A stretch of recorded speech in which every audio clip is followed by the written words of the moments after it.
Olá, bom dia! Se eu falo ouro branco, o que primeiro vem à sua cabeça? Uma pulseira? Um colar? Ou ainda um anel? Na verdade, eu estou falando disso aqui, ó, água. Como a gente mora no Brasil, nem damos o devido valor ao fato de sermos o maior manancial de água doce disponível do mundo. Mas para continuarmos assim, temos que cuidar dessa riqueza de valor incalculável.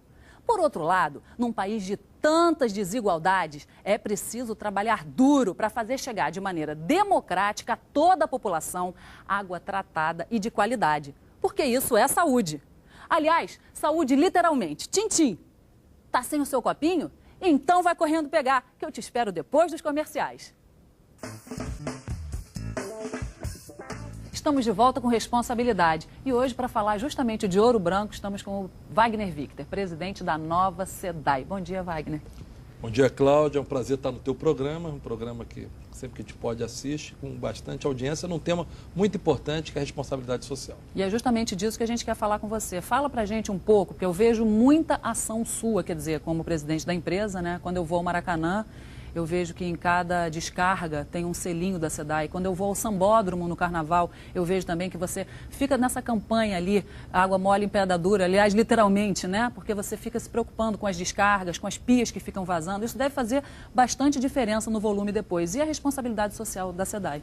É verdade, Cláudia. Na realidade, a questão da visão da sustentabilidade, que está diretamente ligado à responsabilidade social, responsabilidade ambiental, tem sido uma marca da empresa. A tendência natural é que cada vez mais a SEDAI vire uma empresa onde a questão do foco na sustentabilidade seja algo cada vez mais presente. Ela já é uma empresa onde a sua atividade está diretamente ligada à questão social e à questão ambiental. A questão do suprimento de água, nem sempre em regiões favorecidas do ponto de vista de retorno econômico, o próprio tratamento de esgoto, que muitas vezes você faz com benefícios à saúde e não o retorno econômico, já é algo intrínseco à missão da empresa e que diretamente ligado à responsabilidade social. Além disso, nós temos uma série de projetos que são projetos voltados ao aumento do suprimento de água para o futuro, um dos projetos mais interessantes que nós temos na área de responsabilidade social. É um projeto que tem recebido muito prêmio, que é um trabalho que nós fazemos com a Santa Cabrini, que é o reaproveitamento, a reintrodução de detentos do regime semiaberto na sociedade. Nós temos hoje cerca de 500 detentos,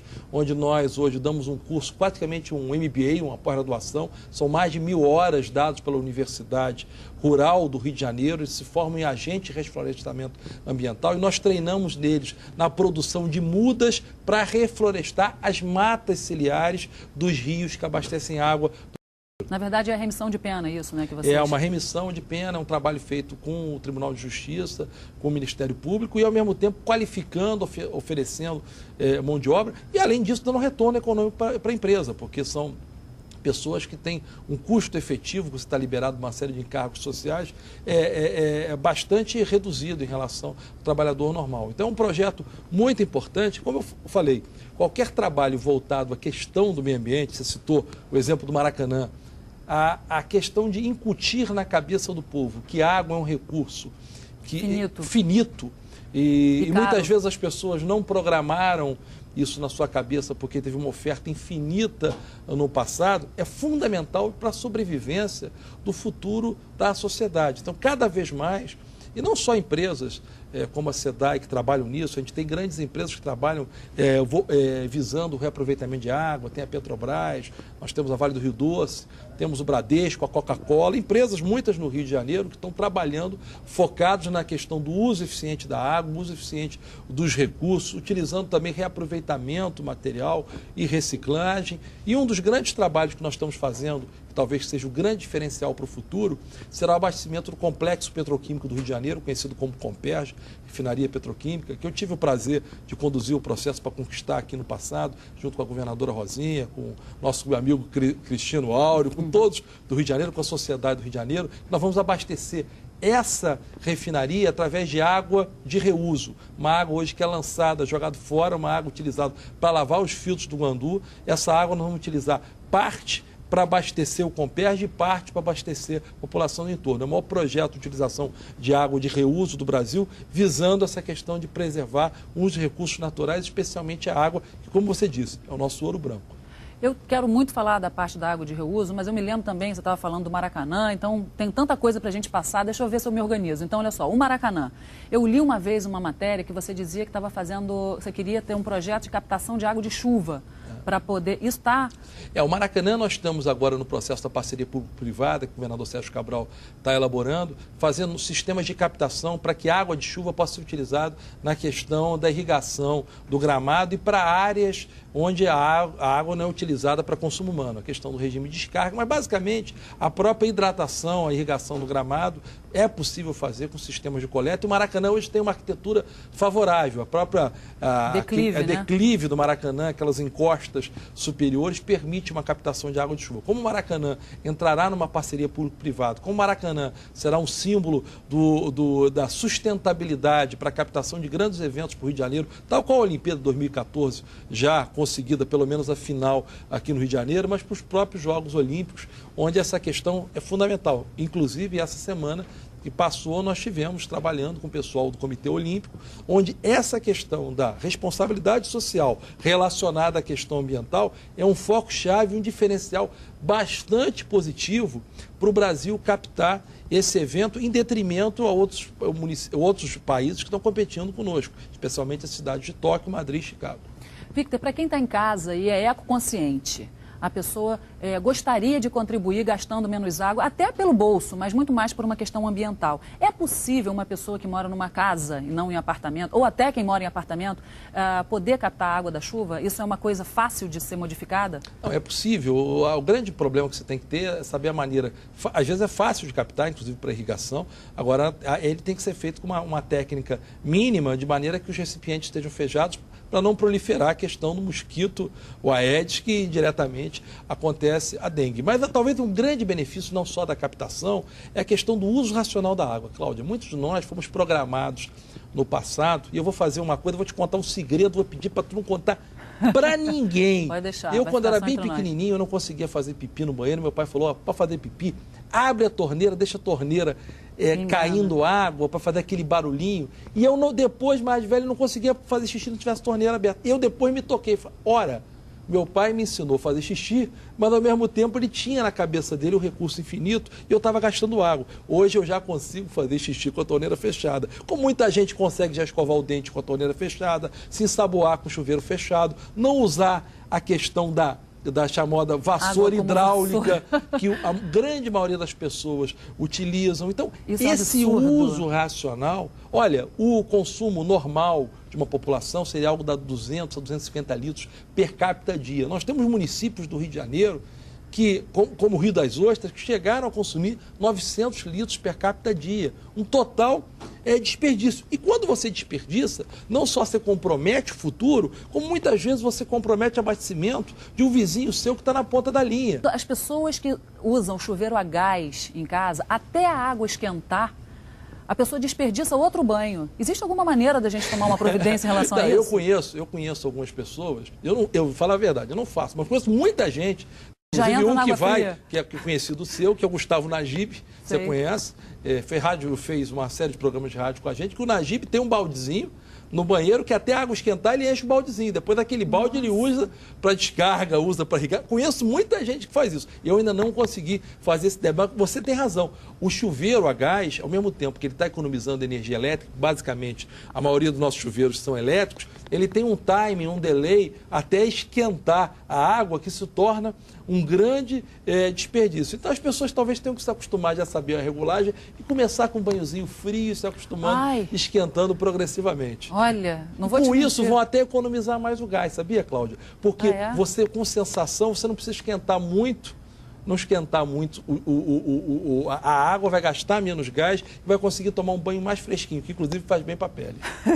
Cheio de vantagem, estou gostando de ver. Que marketing. Por falar nisso, o que você tem aferido assim, de resultados na SEDAI depois que você entrou, do marketing intenso que você faz? Eu vejo, hoje em dia, prédios públicos que eu desde criança passava e nem sabia que pertenciam à companhia. Hoje em dia, pois é, tão enormes, aqueles cartazes enormes. Eu vendo, tem um agora no Leblon, se não me engano, que eu passei outro dia, todo iluminado, belíssimo, e em tantos outros bairros. Quer dizer, você está reestruturando e botando a cara da SEDAI na rua, não só com as campanhas que eu falei de etiqueta nas portas dos banheiros, que inclusive, fazendo um parênteses aqui, Você no banheiro de mulher, não sei se foi uma orientação sua, se foi a sua assessora que mandou, é na altura da mulher.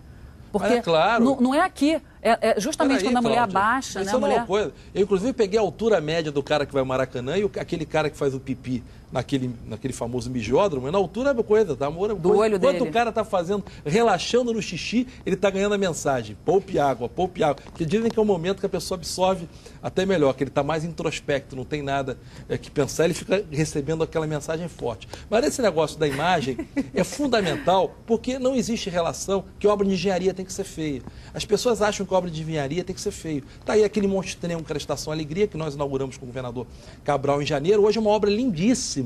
É uma obra iluminada, com iluminação artística. Leblon, que você falou, aquele elevatório ao final da praia, aquela elevatória foi construída por Getúlio Vargas em 53, ampliada por JK em 58, e há mais de 50 anos não tinha uma intervenção, e ficava aquela coisa horrível. Então é possível essa integração, e isso é responsabilidade social, a integração entre a obra pública e a não agressão ao meio ambiente, muitas vezes a incorporação de um fator positivo ao meio ambiente. Por exemplo, em breve, você está acostumado, você que passa muito na Zona Sul, ali no posto 5, tem aquele cheiro histórico na praia de cocô, que ali é elevatória parafuso. Nós estamos fazendo um trabalho lá, que é um trabalho não visual, mas um trabalho que pega o olfato, que nós vamos pegar os gases que são emitidos pelo elevatório de parafuso, vamos fazer uma lavagem química, vamos fazer a inertização desses gases, que são chamados gases mefíticos, gases do demônio, e ao mesmo tempo, no final de semana, para requinte de crueldade, vamos botar um cheirinho de jasmim ou eucalipto. Então, o cheiro de cocô vai virar jasmim e eucalipto. Aquela imagem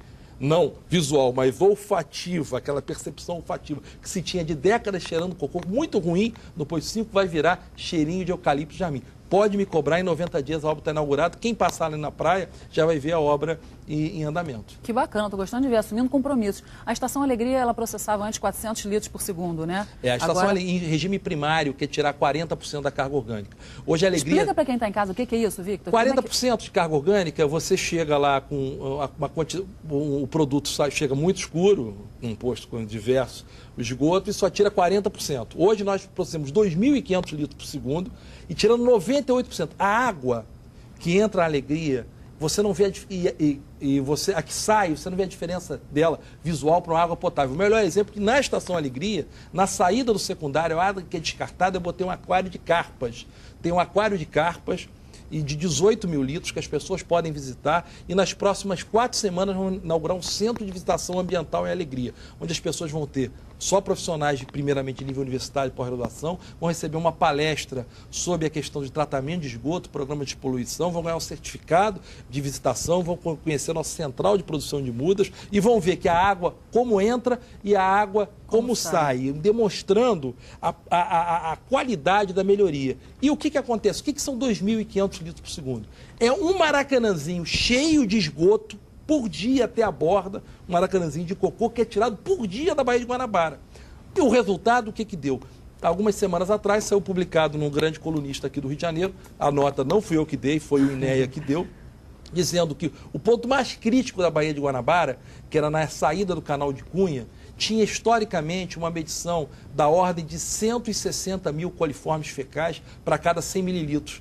Que são 160 mil coliformes para cada meio copo d'água. Pois muito bem, após a inauguração da Alegria, caiu de 160 mil para 5 mil coliformes fecais. Caiu 32 vezes o nível de coliformes fecais. Ainda está acima da norma, que são por 100 mililitros, mas está muito mais próximo. Anteriormente estava 160 vezes acima. Isso é uma melhoria concreta e que vai ainda evoluir muito com a ligação de muitas pessoas que ainda não estão ligadas no sistema ali, com a dragagem do canal do Cunha. Esse resultado nem sempre é percebido, como nas Lagoas, Cláudio. Muita gente que te assiste o programa é da Barra da Tijuca. Claro. Outro dia uma pessoa me procurou, começou a virar um problema, porque a Barra, nós já estamos processando 1.800 litros por segundo, tirando das Lagoas, quase um maracanãzinho por dia. Voltou a proliferar jacaré. Voltou da capivara. Eu soube que tem muito jacaré agora que está comendo cachorro de madame. Daqui a pouco os problemas do passado que nós tínhamos, que era de poluição, já reduziu. Virou proliferação de jacaré que está comendo os cachorros de madame lá no Recreio e na Barra da Tijuca. Então esse é um bom problema, é óbvio. Nós estamos muito longe de onde queremos chegar. Muito longe de onde queremos chegar. Mas está muito acima dos meus maiores sonhos. E, Victor, em relação a todas essas ações de rigor que você imprimiu dentro da empresa, né? Quer dizer, eu soube que mal você entrou, você colocou uma